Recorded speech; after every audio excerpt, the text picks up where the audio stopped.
put it together, and it made sense. It really tells a story, and so that's Homelessness from Our Eyes.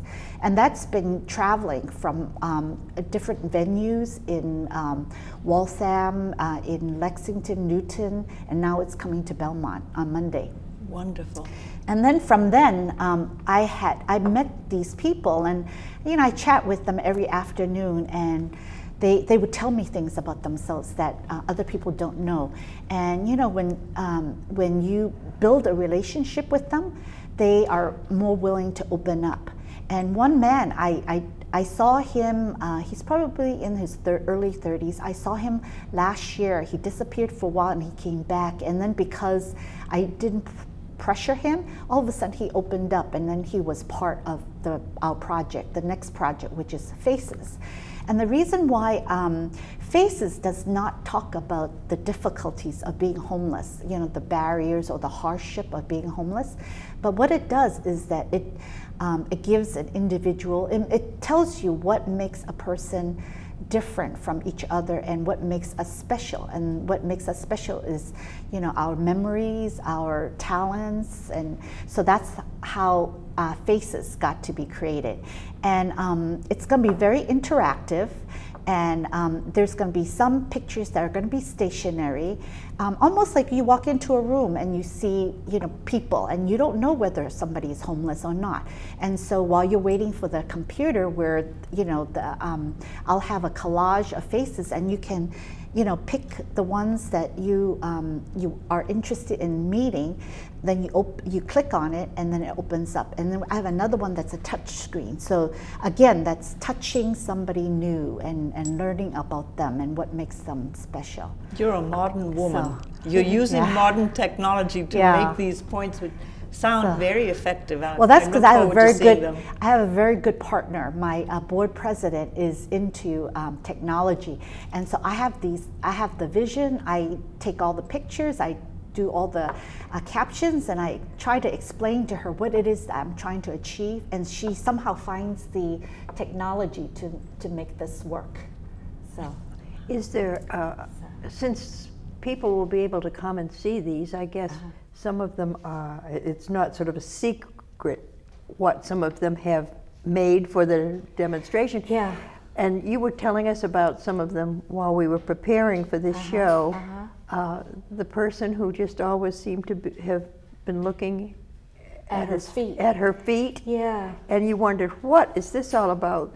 Could you share a bit about that? She explained it to you, and it made perfect sense. Yeah.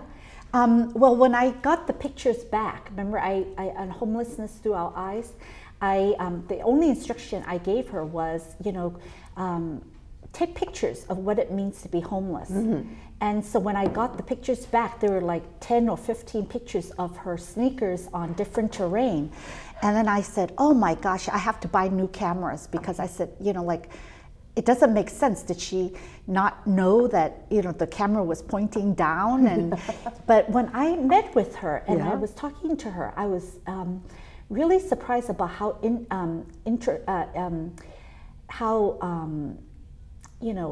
introspective she was, and how open she was about her experience. And she said, I used to be a nurse, but now I'm homeless. And for the, when I was homeless, I couldn't look up because I was just so embarrassed about my situation. So I'm constantly looking down. And then she also said, when you're homeless, when you leave the shelter, well, in her case, she was sleeping in the cemetery, but when you leave the shelter at 7 o'clock in the morning, you have to be somewhere, until 7 o'clock at night. And so she said, she was walking, and so she said, I started seeing, noticing the terrain, like there'd be cracks on the floor. And she says, oh my gosh, I hope I don't fall through the cracks of the social service system. So she took a picture of her sneakers and the crack. And then she said, there's a circular path of brick. And she said, sometimes I feel like I'm walking around in circles because I don't have the resources to get out of it. I'm afraid to make any decisions because I might spiral down even further. And so she goes, I feel like I'm walking around in a circle. And so because of that, I put her pictures into a collage, and I call it My Feet, collage. And so that's in the Homelessness from Our Eyes exhibit that will be here on Monday as well. Fascinating. Yeah. Fascinating. So how did you get from being an attorney to this full-time occupation? I had to leave the law because my children developed some anxiety because their father was ill. And so because of that, I ended up homeschooling my son for 3 years. And finally, you know, you can't practice law and you had to be in court and stuff. And so I had been doing management work in the past. I've run different organizations. I've built low and moderate income housing. I've worked with the immigrant and refugee communities. And so so this job was open. It was a community-based organization, which I like because I like building my community around the organization. It's really the people that see my guests every day. They're the ones who are going to be passionate about helping us find the solutions for them. And so that's how I ended up at the Community Day Center. But being a senior and homeless, that's really another issue that that you might be interested in knowing a little bit more about. I had given a little story about what a person, just a normal person who, a young person, the hardship of being outdoors in this weather. When it gets cold, if you have to sleep outside, how are you going to bear it? Let alone if you're a senior. And if you're a senior, many of the programs, you have to wait in line in order to see if you have a bed. And a lot of seniors have, bone problems, knee problems, and it's very hard for them to stand in line. And so many times if they can't do that, that means that they're going to be sleeping outdoors. And when I talk about seniors, I would really like to talk about anybody that's like 50 and above. And the reason is because when you're outside, just the hardship of being outside really aids you, and it really causes a lot of physical as well as mental issues. And so, and when you're between 50 and 60, there's no safety net program for you. You can't apply for Social Security, benefits, and you don't qualify for a lot of the elderly housing.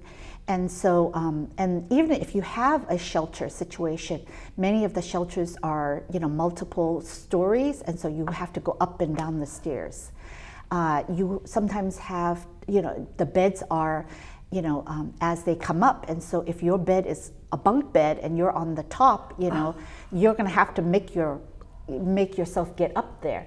What are you going to do if all of a sudden you need surgery and you are in a shelter? So a lot of people are postponing having surgery and health things that could take care of other issues. And because they're in pain, they self-medicate, and so that causes other issues. And so those are the kinds of that are deeper program. More problems for the elderly. I have a very good guest that his name is Bobby, and Bobby was living under the bridge for like 5 years. And 2 years ago, he found an apartment, and he moved into his apartment. And he said sometimes he was afraid to sleep because if he woke up, he would be outside, and that his apartment was just a dream. But Bobby started having problems with his knees because he's been outdoors so much. And so even though he might be in his mid-50s, he's walking around like a very old man. And so it's rare now that we see him because, it's so hard for him to walk from his apartment to our day center. So, just this last week, one of our guests died of a heart attack. And he was 53. Oh my! And last year we had a guest who's my age. I'm 56, and he was 55 last year, and he had a heart attack, and he was living in his van. And when he died, there was nobody around him. And I didn't see him for a couple of weeks, and we started looking to see what happened to him. And later on, found out from his brother that he had a heart attack and died. And the thing is, we did a service for him at the day center with the chaplains on the way, and his brother was so touched, and I had a lot of pictures of David. And you know, I told him stories about how I would save the coffee for him for the weekend so that he would have something for the weekend, you know, and any leftover food I would pass on to him. And I worried about him, you know, when there was a snowstorm and, you know, he had to be off the road, where is he gonna be? And so after telling him these stories, he said to me, you know, tell me one thing, you know, my mother didn't know whether he was off. You know, she had heard from him that he had stopped taking drugs for the last 15 years. Was that true? And I could verify that for him and her.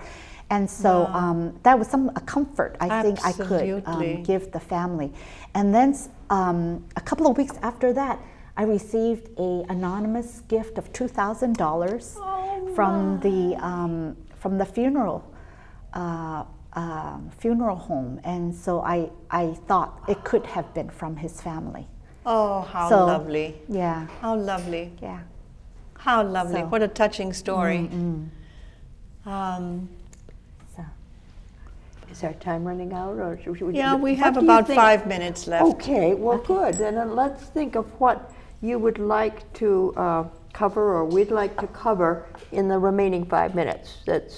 Can you use volunteers, for example? Oh yes, I would love volunteers. And what would volunteers do?